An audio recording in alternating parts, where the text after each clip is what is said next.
ನೋಡೋಣ. ಈ ದಿನದ ರಾಶಿ ಫಲಗಳನ್ನ. ಮೊದಲಿಗೆ ಮೇಷರಾಶಿ. ಸ್ವಾತಂತ್ರ್ಯದ ಆಸೆ ಇರುತ್ತದೆ. ದಿನವೂ ಕುಟುಂಬ ವ್ಯವಹಾರಗಳಲ್ಲಿ ತುಂಬಿರುತ್ತದೆ. ಯುವಕರು ಶಾಪಿಂಗ್ ಅಥವಾ ಸಿನಿಮಾ ಆನಂದ ಮಾಡಬಹುದು. ವೃಷಭ ರಾಶಿ. ಸ್ವಯಂ ಮೆಚ್ಚುಗೆ ಹೆಚ್ಚಾಗಬಹುದು. ಇದನ್ನು ತಪ್ಪಿಸಲು ಪ್ರೀತಿ ಪಾತ್ರರನ್ನ ಕೇಳಿ ಸಂವೇದನೆ ಮತ್ತು ಅರ್ಥ ಮಾಡಿಕೊಳ್ಳುವಿಕೆ ಬರುತ್ತದೆ. ಮಿಥುನ ರಾಶಿ. ಎಲ್ಲದರಿಂದ ವಿಮುಖತೆ ಭಾಸವಾಗುವುದು. ಇದು ಪ್ರೀತಿ ಪಾತ್ರರೊಂದಿಗೆ ದೂರ ಉಂಟು ಮಾಡಬಹುದು. ಕೋಪದಿಂದ ಅನಗತ್ಯ ಚರ್ಚೆಗಳು ಬರಬಹುದು. ಭಾವನೆಗಳನ್ನು ನಿಯಂತ್ರಿಸಿ. ಕರ್ಕಾಟಕ ರಾಶಿ. ಕಲ್ಪನೆಗಳಲ್ಲಿ ಮುಳುಗುವ ದಿನ. ಆಲೋಚನೆಗಳು ಅದ್ಭುತವಾಗಿರುತ್ತವೆ. ಸ್ಥಾನಮಾನ ಹೆಚ್ಚಾಗುತ್ತದೆ. ಜನರ ಪ್ರಯತ್ನಗಳನ್ನು ಶ್ಲಾಘಿಸುತ್ತಾರೆ.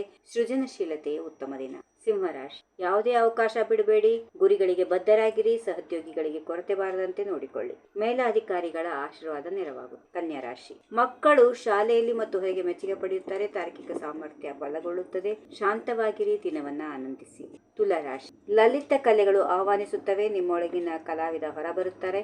ಸೌಂದರ್ಯ ಪ್ರಜ್ಞೆಯಿಂದ ಮನೆಯ ಅಲಂಕಾರದಲ್ಲಿ ಬದಲಾವಣೆ ಆಗುತ್ತದೆ. ವೃಶ್ಚಿಕ ರಾಶಿ. ಯಾರೋ ಒಬ್ಬರ ಯೋಚನೆಯಲ್ಲಿ ಪಾಲುದಾರರಾಗುವ ಅವಕಾಶ. ದಿನ ವ್ಯಸ್ತವಾಗಿರುತ್ತದೆ. ಫಲಿತಾಂಶ ಬಯಸಿದಂತೆ ಬರೆದಿದ್ರು ತಾಳ್ಮೆಯಿಂದ ಮಹತ್ತರ ಪುರಸ್ಕಾರ ಇದೆ. ಧನುರಾಶಿ. ತೊಂದರೆಗೆ ಸಿಲುಕಬಹುದು, ಆದರೆ ಮರು ಹೋರಾಟದಿಂದ ಗೆಲ್ಲಬಹುದು. ದೊಡ್ಡ ನಿರ್ಧಾರಗಳನ್ನು ತಪ್ಪಿಸಿ. ಸಂಜೆ ಅನಿರೀಕ್ಷಿತ ಸಂತೋಷಕರ ಫಲಿತಾಂಶ ಇರುತ್ತದೆ. ಮಕರ ರಾಶಿ. ಪ್ರತಿದಿನ ಹೊಸತು. ಸ್ವಲ್ಪ ಗೊಂದಲ ಇರಬಹುದು ಈ ದಿನ, ಆದರೆ ಕೆಲಸದಲ್ಲಿ ಪ್ರಯತ್ನಗಳಿಗೆ ಪುರಸ್ಕಾರ ಸಿಗುತ್ತದೆ. ಭವಿಷ್ಯಕ್ಕೆ ಒಳ್ಳೆಯ ತಳಹದಿ. ಕುಂಭರಾಶಿ. ಘಟನೆಗಳ ದಿನ. ಹೊಸ ಜನರ ಭೇಟಿ. ಅರ್ಥಪೂರ್ಣ ಸಂವಹನ. ಜ್ಞಾನ ವಿಸ್ತರಣೆ. ಶಕ್ತಿ ಬಳಸಿ.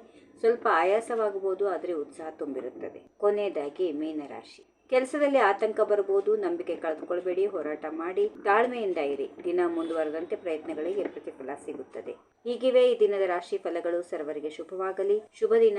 ನಮಸ್ಕಾರ. If you like this video, ಬೇಗ ಲೈಕ್ ಮಾಡಿ, ಕಾಮೆಂಟ್ ಮಾಡಿ, ಶೇರ್ ಮಾಡಿ ಹಾಗೂ ಯೋಯೋ ಟಿವಿ ಕನ್ನಡವನ್ನು ಸಬ್ಸ್ಕ್ರೈಬ್ ಮಾಡಿ.